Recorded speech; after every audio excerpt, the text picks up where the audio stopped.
প্রিয় শিক্ষার্থী, আসসালামু আলাইকুম। আরিফস একাডেমির পক্ষ থেকে তোমাদেরকে জানাই শুভেচ্ছা। আশা করি তোমরা ভালো আছো এবং সুস্থ আছো। তো আজকে আমি তোমাদের গণিত বই পৃষ্ঠা নম্বর 53 র যে একটি লিখিত অঙ্ক আছে সেটি সমাধান করে দেব। ঠিক আছে? তাহলে চলো শুরু করি। তো ১ম এ প্রশ্নটা পড়ে দেখো, বলছে কি একটি বাক্সে, ঠিক আছে? একটি বাক্সে ১২৯ টি কলম আছে। ঠিক আছে? তাহলে একটি বাক্সে ১২৯ টি কলম আছে।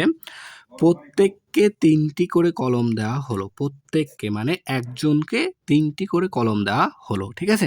তো বলছে কতজনের মধ্যে, তাহলে দেখো এখানে আমার প্রশ্ন হচ্ছে কতজনের মধ্যে কলমগুলো সমান ভাগে ভাগ করে দেওয়া যাবে। অর্থাৎ এখানে দেখো বলছে একটি মানে একজনকে কলম দেয় ৩ টি করে। ঠিক আছে? যদি একজনকে ৩ টি করে কলম দেওয়া হয় তাহলে ১২৯ টি কলম কতজনের মধ্যে দেওয়া যাবে। ঠিক আছে? তাহলে দেখো আমরা লিখব কি যে তাহলে লিখব ৩ টি করে কলম দেওয়া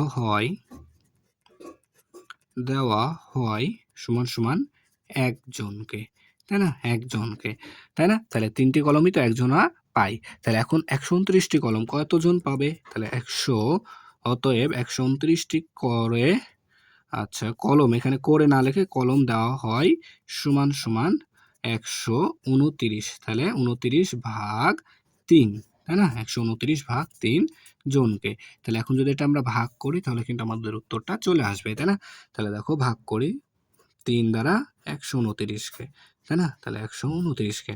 তাহলে দেখো ভাগ কি আমরা কিন্তু গত ক্লাসে কিন্তু ভাগ শিখেছিলাম, তাই না? তাহলে দেখো এখানে এপারে কি একটা সংখ্যা, তাহলে এখানে একটা সংখ্যা নিতে হবে, তাই না? কিন্তু দেখো এই সংখ্যাটা বড় আর এটা ছোট, তাহলে ভাগ যাবে? যাবে না। তাই কি করব? আরেকটা সংখ্যা বাড়িয়ে নেব।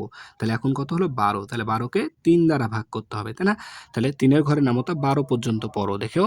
তাহলে ৩ একে ৩, ৩ দুগুণ ৬, ৩ চারে ১২ হয়, তাই না? ৩ চারে ১২, তাহলে ৩ চারে ১২। এই ২ এর সোজাসুজি এখানে ৪ বসবে আর এখানে ১২, তাই না? তাহলে ১২ থেকে ১২ বাদ দিলে ০, তাই না? তাহলে এখন কি বসবে? এই ৯টা আমাদের এই সোজাসুজি কি নেমে যাবে, তাই না? তাহলে এখন ৯ কে ৩ দ্বারা ভাগ করতে হবে। তাহলে ৩ কে ৩, ৩ দুগুণ ৬, ৩ তিরিকে ৯, তাই না? ৩ তিরিকে ৯। তাহলে ৯ থেকে ৯ বাদ দিলে ০। তাহলে আমাদের ভাগফল কত? ৪৩। অর্থাৎ ১২৯ টি কলম ৪৩ জনের মধ্যে সমান ভাগে ভাগ করে দেওয়া হবে। তাহলে আমরা এখানে লিখে দেব ৪৩ জন, তাই না? তাহলে আমাদের উত্তর কত আসলো? দেখো উত্তর ৪৩ জন। ঠিক আছে? তাহলে আশা করি তোমরা এই অঙ্কটা বুঝতে পারলা। ঠিক আছে? তাহলে আজকে এ পর্যন্তই। ভিডিওটি ভালো লাগলে অবশ্যই লাইক, কমেন্ট, শেয়ার করতে ভুলবে না এবং পরবর্তী ভিডিও সবার আগে পেতে আমাদের চ্যানেলটি সাবস্ক্রাইব করে রাখো। আল্লাহ হাফেজ। আসসালামু আলাইকুম ওয়া রাহমাতুল্লাহ।